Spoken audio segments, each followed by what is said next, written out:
Each season, Guys Telling Stories seeks out fascinating people with a good story to tell. I'm Bill Easton, and the man beside me, my co-host, Rich Douglas. We're a couple of guys who love a good story, so join us on our quest to find fascinating people with a good story to tell. This is Guys Telling Stories.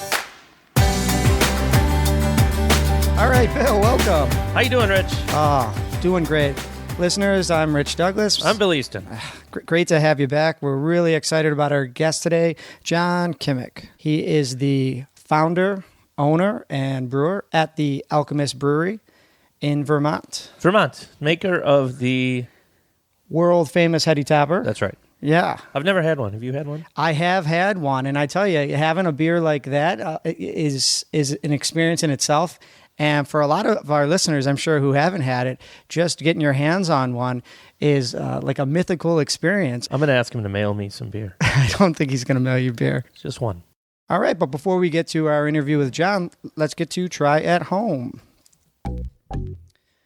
For years, we here at Guys Telling Stories have been talking about how amazing ride sharing is for getting you where you need to go.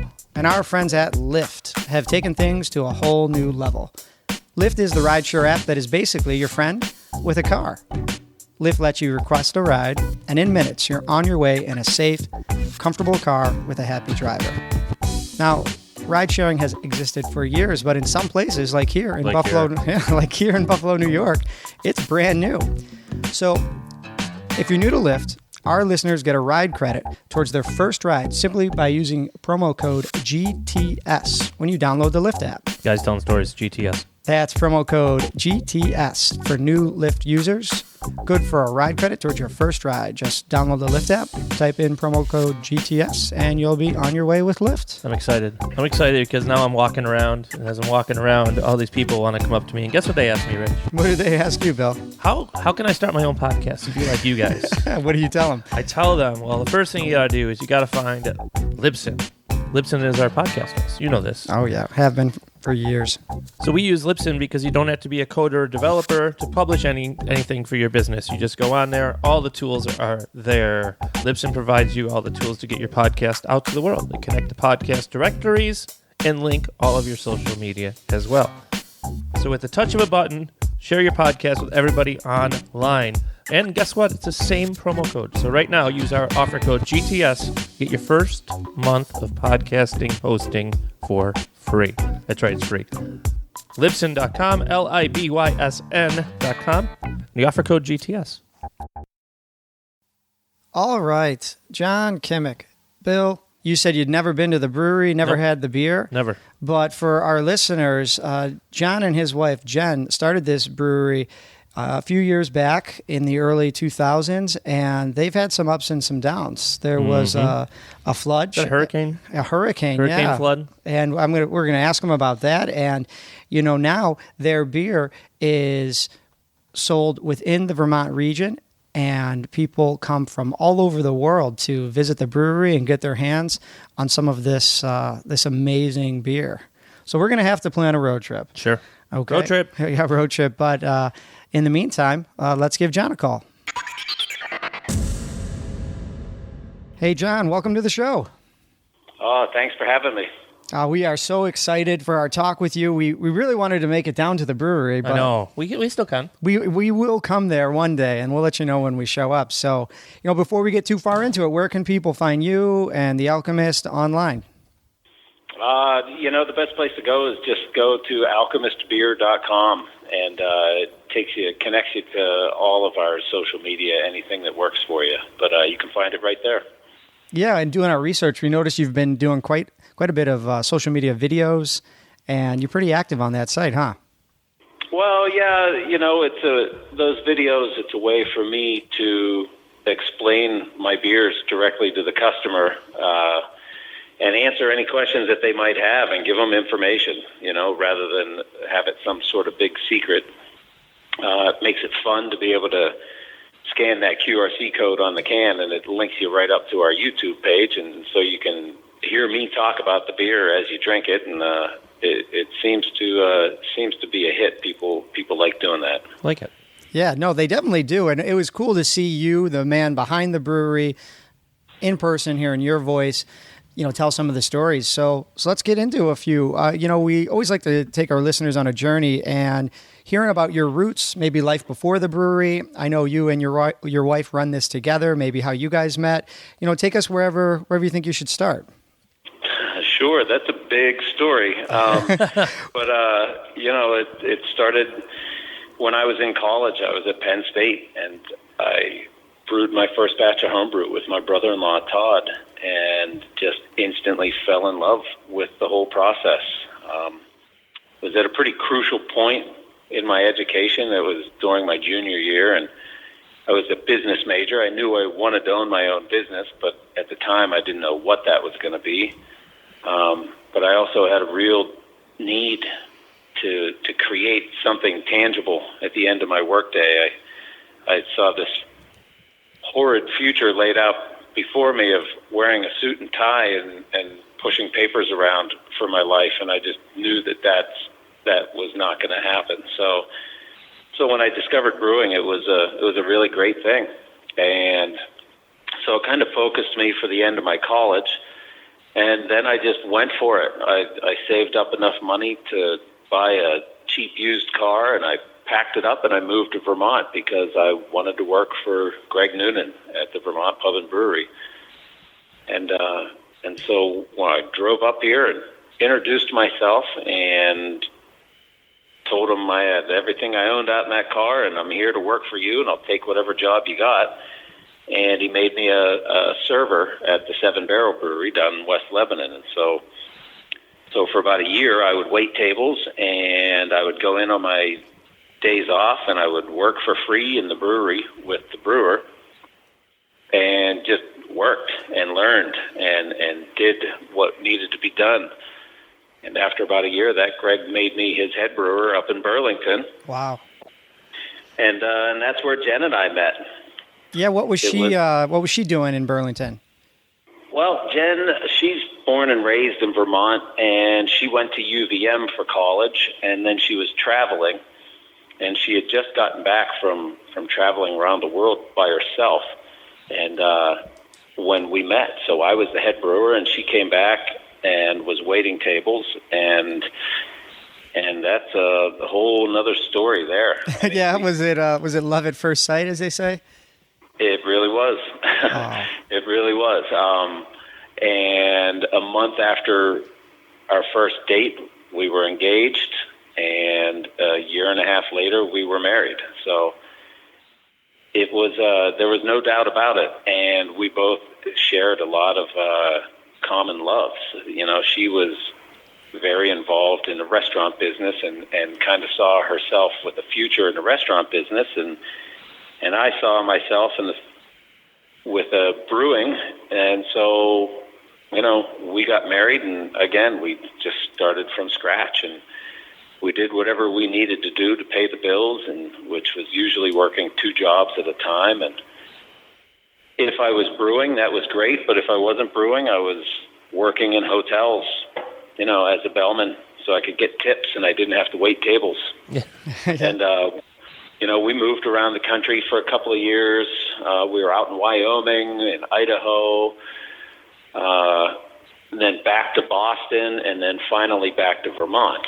And in between there, I worked for some other breweries. We helped, it's Grand Teton Brewing Company now out in Idaho. We helped expand them from their little extract system in Wilson, Wyoming, over the pass to Victor, Idaho. And after that ran its course, when we moved back to Boston, I did a very short stint at Salem Beer Works because I was just losing my mind working in hotels and not brewing. And then, we just kind of both looked at each other one day and said, what the hell are we doing in the city? This is not for us. We had actually started looking for locations for our brew pub in Boston. And then we just decided, our gut told us that's not where we were supposed to be. So we came back home to Vermont, and it seems like we just went right back to square one again, so working multiple jobs, trying to save money, constantly working on a business plan. And, if I ever came across brew equipment, that we could afford, I'd buy it and we'd store it. And until finally, one day, driving through Waterbury, we noticed this storefront, and it just looked like the perfect place. So we tracked down the landlord and convinced him to let us put a brew pub in there, and that's what we did. So end of November of 2003, we had our first night at the Alchemist Pub and Brewery in downtown Waterbury. Nice. And it was crazy. We were out of money. We had less than $50 in our account, and if we weren't busy, that was it. We were doomed. It was all going to be over. But thankfully, we were busy, and then it just was a wild ride from there. That's great. So going back to the that beer you brewed originally, what kind of beer was it? It was a porter. Nice. Yeah, we like porters and stouts. So, and I do too. One of the very first craft beers I got was a Catamount Porter that my brother-in-law got in the Beer of the Month Club in the very early 90s, probably 1990, maybe right around there, and I loved it. It was just a delicious beer, and Vermont just kind of had this lure to me, and that's what kind of focused me up here into New England, and then of course reading Greg's books was the other reason. I wanted to learn from the best, and that was him. So it sounds to me like you developed this skill over years and traveling and all of these different odd jobs. But one of the questions I have for you, because it's the hardest thing for someone in your position to do, is where did you get that equipment along the way? Like you said, you picked it up, but I mean, was there some bankrupt brewery that you bought them out, or was it kind of piecemeal? Let's see. My kettle and my mash tun. I was working at a hotel, and I would start my shift at 6 in the morning, so I was there bright and early, and I sat down, and I would go on a website called Pro Brewer, which was like an equipment, a used equipment sales site, and I found a listing that a guy in Texas was giving away his brew house. He said, free, you just have to come take it. And I was the first one that responded because I was at work so early in the morning. So I had the right of first refusal, and we scraped up enough money to buy me a ticket to San Antonio, and I borrowed this construction guy that was working at my hotel. I borrowed his Sawzall and flew down to Texas and dismantled the kettle and the mash tun and palletized them and had them picked up by a trucking company and shipped back up to Boston. And my boss at the time, the guy who owns that hotel, he of course owns lots of property in Boston, and he owns warehouses across the river over toward Bunker Hill, kind of in that area. And he was kind enough to say, yes, I mean, I have huge warehouses. If you want to store it, just put it there. You can keep it there as long as you want. So we did. So for the cost of an airplane ticket and a horrible cheap hotel and the trucking back up, we had a kettle and a mash tun. That's great. It was so nice of him to store it for you, because that's part of that's the biggest problem. What are you going to do with it? Where are you going to put this stuff? Yeah. For sure. And, stuff like that, happened to Jen and I a lot. We stayed focused on what we wanted. We do right by people at every job we work, and opportunities kind of presented themselves when they needed to present themselves, and part of what I attribute to our success is being able to recognize opportunity and seizing it when it arises, to recognize it as an opportunity and then have the guts to do it. Those are big parts of the equation, and that worked for us for a long time, and it still does. We talked to, this is our third season, and we've talked to a different brewery each season. And it just seems that one of the things that comes across is how willing other brewers are to help the new brewers get started, not just with some advice here and there, but actually with the mentoring and with the equipment and with, actual, I'll come up there and help you out, and I'll give you this, and you can borrow this. And it's pretty amazing how... Well, sure. And, people have tanks that they want to sell, and, of course, those are the people you're going to sell them to. And timing is so much of it. And where we were in the evolution of the industry, at the time you could find stuff like that. Now, forget it. It's almost impossible to find stuff like that because there's so many people searching for it. Well, so I heard you say earlier, 2003, you guys got $50 in your pocket. And if the brew pub is not a success, basically you're going to go hungry. So like you mentioned timing, those first 5 years, maybe say to 2007, 2008, your eyes, your ears, what'd you see and what'd you hear at the brew pub that let you know you were onto something, you were starting to be successul? Well, we were full every day.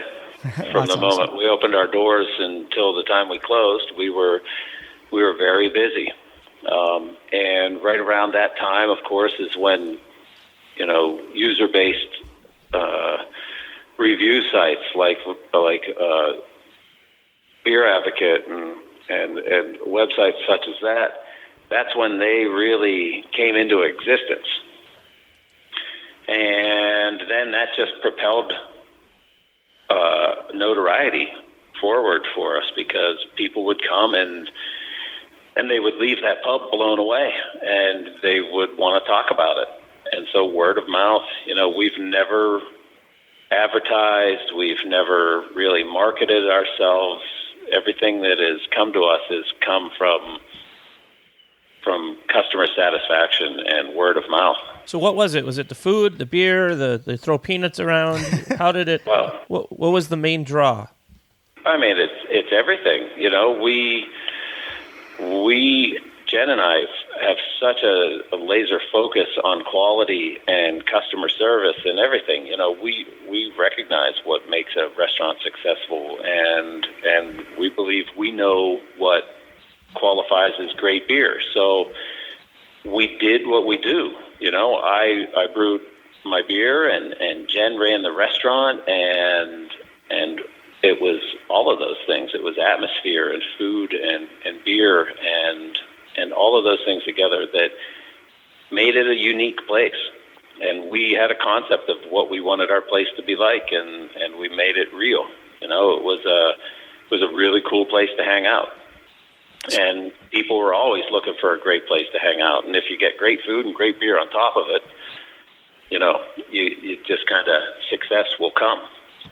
So things are going well for you. You guys are rolling in a really good environment, and probably a natural progression was, let's take some of this beer and we'll start to can it. We'll start to maybe sell it outside the brew pub. And I know you had a canning line on the way, and then 2011 hits, right? And well, I mean, we weren't planning on. We didn't even sell growlers at the pub. There was no way to fill them properly, and I didn't trust people to take care of the beer properly, and so we just didn't do it. So you could only get it on draft and take it out of that place in your belly. So we did that for almost 9 years before we started planning a packaging brewery. So we recognized what Heady Topper was becoming, and we saw the potential in it, and we knew there just was nothing like it available commercially. Even the format, the 4-pack of 16-ounce cans, aside from Sierra Nevada Torpedo and Surly up in Minnesota, those were the only two that you saw even packaged in 16-ounce cans. And so we knew what we wanted to do, and we knew that you couldn't find an amazing IPA in a can anywhere around us, or else we would have been buying them. We were always on the lookout for other great beer. And so it kind of hit that crescendo where it's like, all right, it's time to do this, So we began construction of that new brewery, and the plan was that I would continue to make all the beer at the pub, and I would also make all the beer in Waterbury for the canning. And then, of course, Irene hit on a Sunday night, and on Tuesday morning we had our first canning run.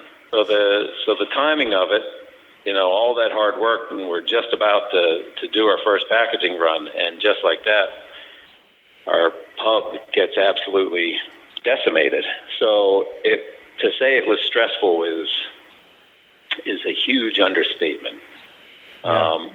But the timing of having that production brewery up and running was the only thing that saved us. That's the only reason we're really still here, because just like that, there were 24 people out of work, and our sole source of income ended overnight.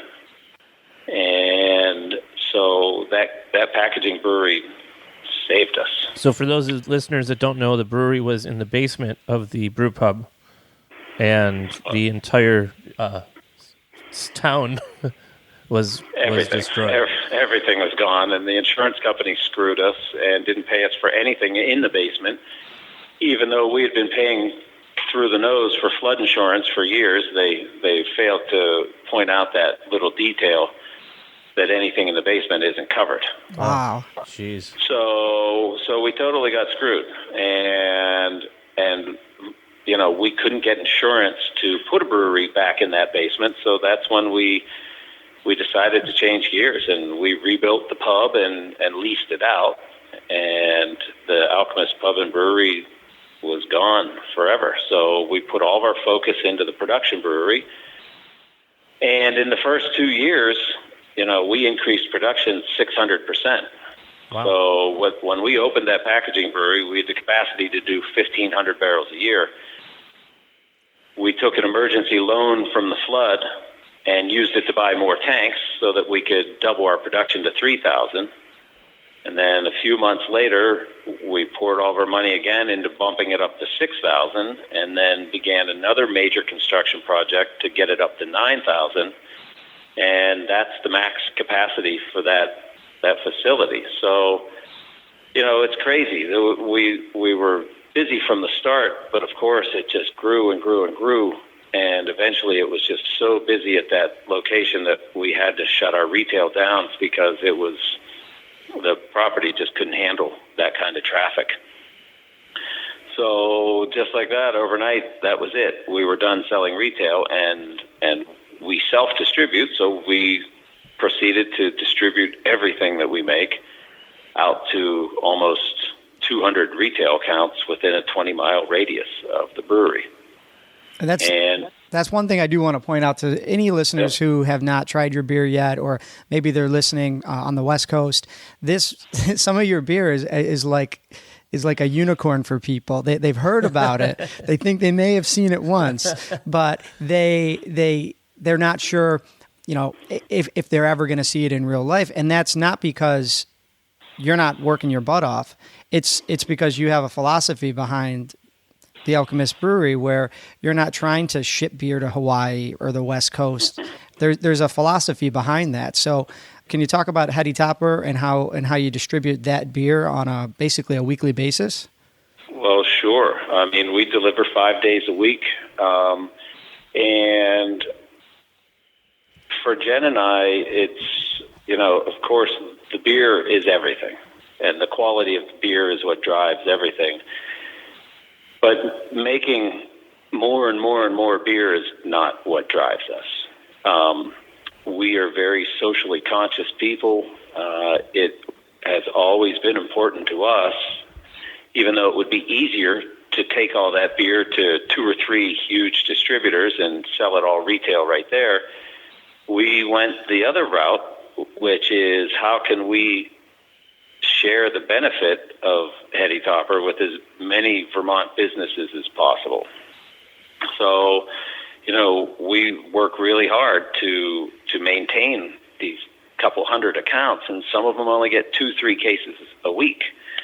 But, it didn't take long for our hopes to be realized, which is when we started hearing from all these accounts that they're making, a big chunk of money on their bottom line now for no reason other than the fact that they're carrying Heady Topper.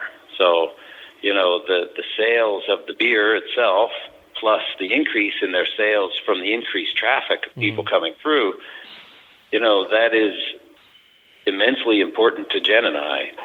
Of course, people accuse us of crazy things like limiting production to increase demand and stuff like that, and that just makes me laugh because it's so ignorant of reality. We make 9,000 barrels a year of Heady Topper. That's insane. The most beer ever made in a year at the pub was about 400 barrels a year. Yeah. Of which maybe 28 barrels was Heady Topper. So to go from 28 barrels a year to 9,000 barrels a year, the idea of us purposefully limiting production is kind of preposterous. But with that said, a lot of businesses would see that differently. It's just Jen and I. We don't have investors, and we have put everything that we've accumulated on the line half a dozen times to get where we're at right now. And so we don't feel pressure from investors to take a good thing and blow it up and expand and make 250,000 barrels a year and hit 48 states and be this monolith. I mean, that's just not our bag. That makes sense. That's not the kind of business we've ever wanted to create, and we would never let it morph into that. Great explanation there, because for some of the listeners probably already know this. I'm sure you get offers all the time for expansion or investment. There are, within the past couple of years, breweries, one in particular, we're talking hundreds of millions of dollars, even the billion number being thrown around for purchases by, outside investors. And here you guys are, it's just the two of you. In probably a couple of days, you could sell it all and be multimillionaires. But that's, like you said, I like your answer. That's not my bag. And well, sure. And then what are you going to do? You're going to sit on a mountain of money until you're dead? It's just so I don't know. Yeah. It's just a very selfish way of doing things, and that's just not the way we do things. And so, the big thing for us, and especially now that we've started this new brewery, and so now we have the new brewery, we have retail back again, so we have direct interaction with our customers again, which we had been missing for a couple of years there. And again, a lot of breweries having success like we've had would have built a 100,000 barrel a year brewery and gone nuts and gone for it. And, this new place produces the same amount that our Waterbury brewery produces. So we make 9,000 here. Wow. Which again, we make almost 20,000 barrels of beer a year. That is madness to me that we make so much beer. And so it's enough. We maintain our presence here in Vermont, and what we want is people should have to come here and get it. The great things in life, you have to travel to get them, and there's something special about when you do get it, and you shouldn't be able to get it every day. I do. You go to your favorite pizza restaurant, you shouldn't, if that's in New York City, you shouldn't be able to get your favorite pizza in California. Not that pizza, but when you go to New York, you go out of your way to go, and you sit down, and it's an experience. It is, you live in the moment, and it is what it is, and that's important to us. So what you're saying is you're not going to mail us any? Oh, no. No, we gotta plan our trip. All right. I think we're about 7 hours away. But that's what makes. In our eyes, that's what makes really great places great. No, we agree. The places that are landmarks and are there forever. that's what it's like. It loses something once it is watered down. And so, with that said, the big thing, of course, the quality of the beer motivates us, but what we see in our future is being able to use what we've created to enact socioeconomic change here in our area. We are very fortunate to live in such a beautiful state and to have a very successful business, which is not an easy thing to do up here. And again, it's our responsibility as successful business owners to have as big an impact in our area as we possibly can. So just recently, we finally got all the paperwork done, and we've established the Alchemist Foundation, which is our charitable foundation. And, what we see is a big chunk of our profits getting funneled into that foundation. We focus on education, which to both of us, having been fortunate enough to be able to go to college and get a degree, that's not the reality for, probably 50% of the kids in Vermont. We have a statewide average of 50% of kids do not go to school beyond high school.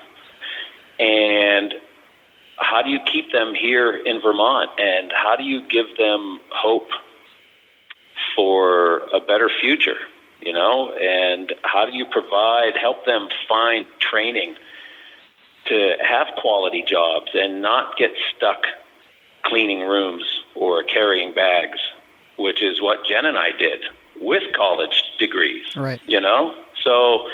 So that kind of thing is where we really are going to be pouring our focus from here on out. Well, John, that charitable foundation sounds like extremely exciting, and you're hitting on everything we normally ask. We're just going to be quiet and let you finish.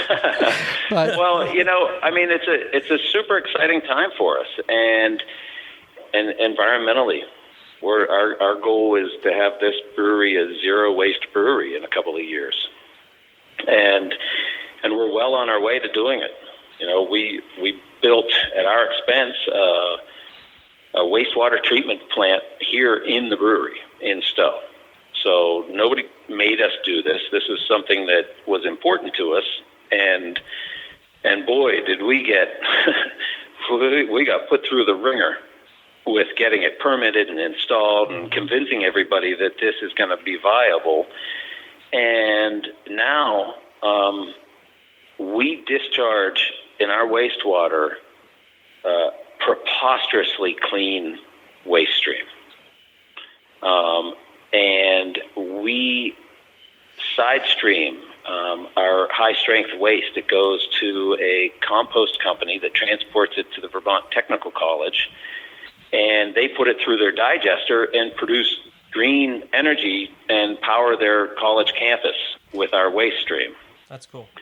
Our next big project that we're in the design phase right now is we're going to build an aquaponic greenhouse attached to our brewery that is going to raise fish, grow organic greens, and absorb all the CO2 that our fermenters produce.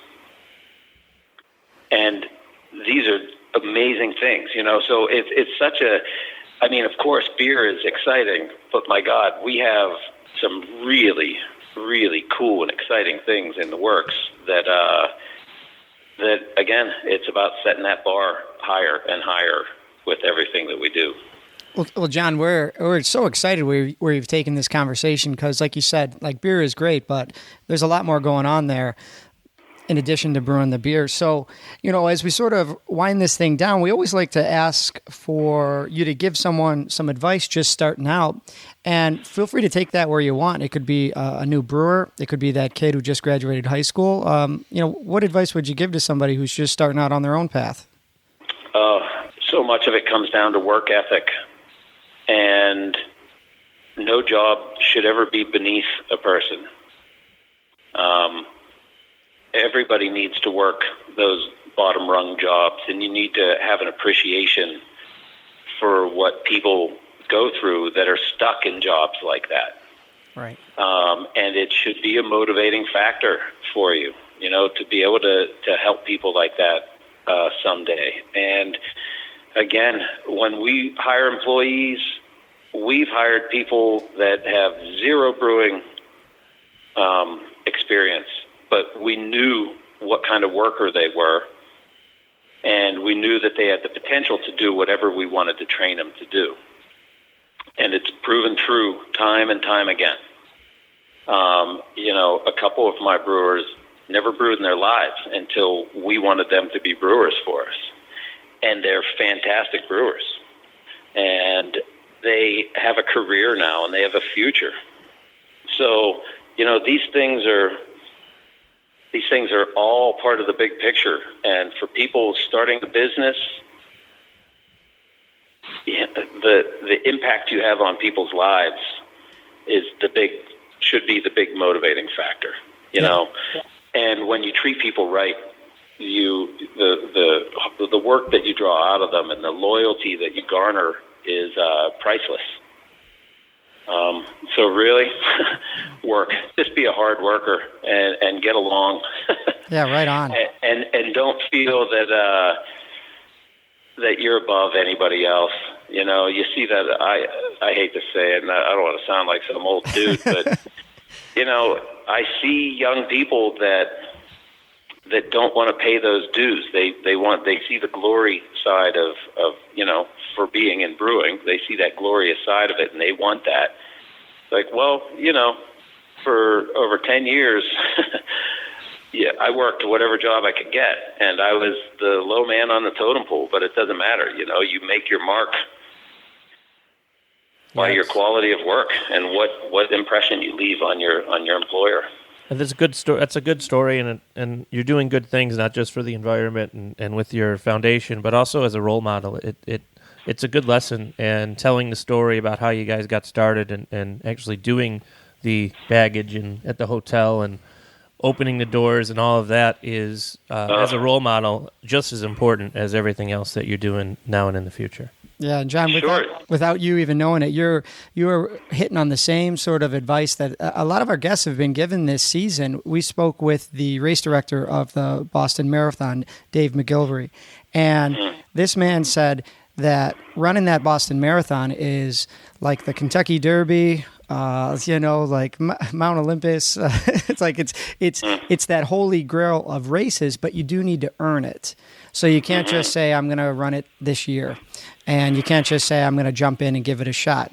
There's a lot of work to get to that point. And there's no shame in running the 5K or training for a half marathon first. And then one day you can get there and, cross that finish line with your arms held high. But there is that time that you have to earn it. So I'm I'm hearing that in your voice. Yeah. And you got to stay humble. You can never start believing all the compliments. keeps you hungry and focused. Well, I think having Jen there alongside you, and you guys are in this together, that probably helps keep you both grounded because it's a family affair.